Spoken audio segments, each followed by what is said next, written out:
Урматтуу Алмазбек Ахунжанович, Каркырада эски Мончодо окуп жаткан балдардын тагдырына көңүл бурууга чакырамын.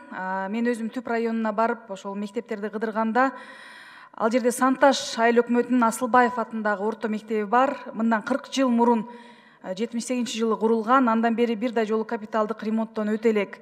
Бүгүнкү күндө авариялык абалда. Мектептин айланасындагы айылдардын аралыгы алыс болгондуктан балдар 3-5 километр аралыктан келип окуп жатышат. Кыш мезгили оор, ал жерде абдан оор. Андан сырткары Санташ айыл өкмөтүнүн Каркырада 15 километр алыс болгондуктан ал жерде башталгыч класстын окуучулары Мончодо окушат да. Элестетсеңиз, Мончо, мурдагы Мончо жанында ФАП, ошол эле коңшу бөлмөдө. 16 бала окуйт, окууканалардын жоктугунан байланыштуу 1-2 класс бириккен. 3-4 класстын окуучулары бирге окууга мажбур да. Кыш мезгили оор болгондуктан кабинеттер жылыбайт. Мектептин бир тарабында, мен жана эле айттым, ФАП жайгашкан. Аталган айылда кыш мезгили 6-7 айга чейин созулат. Кар калың түшөт. Ошого көңүл буруш керек.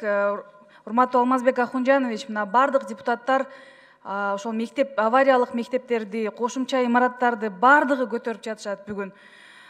Негизинен президент өзү дагы Жети Өгүз районуна барганда өлкөдө 198 авариялык мектеп бар экенин, анын ичинде Ысык Көл облусунда 24 авариялык мектеп киргенин, ремонт болоорун айтты.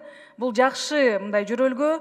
Андан сырткары мына коррупциялык эсепке түшкөн акчанын, каражаттардын эсебинен дагы мына Бишкекте, Чүй облусунда кошумча имараттар курула баштады.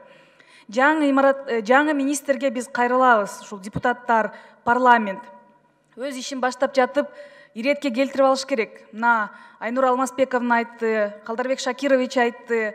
Негизинен биз бул маселени дайыма көтөрүп келебиз. Иретке келтириш керек. 70% бүткөн мектептерди, авариялык мектептерди биринчи кезекте бүтүрүү керек. Ошонун ачык тизмеси керек. Ошол тизме бузулбаш керек. Бул жерден бир объектти курабыз, бул жерден башка объектти деп. Ош шаарында дагы мына абал өтө оор. Өтө оор, мектептер жетишпей, бир класста 60. Бардык жерде ошондой. Мына Каркыраны мен өзгөчө айтып атам, себеби дегенде Мончодо көрүп, жанында ФАП болуп атканын көрүп, аябай жүрөгүң чыдабайт. Биринчи кезекте авариялык мектептер, менин кабарым бар, Дүйнөлүк банктан дагы ушундай каражат түшкөн өкмөткө. Авариялык мектептерди бекемдөө боюнча. Ал боюнча дагы маалыматты тезирээк берип коюңуздар. Министр бул жака келгенде биринчи кезекте мектептер боюнча отчетун берсин. Башка өлкөгө каражат издөө, башка жактан каражат издөө, ГЧП бардык жакты карап чыгышыбыз керек. Себеби дегенде эми биз каттарга көмүлүп эле жатабыз баарыбызчы. Бул жерде мектеп керек, бул жерде авариялык абалда деп. Эми анын баарын чечиш керек. Рахмат.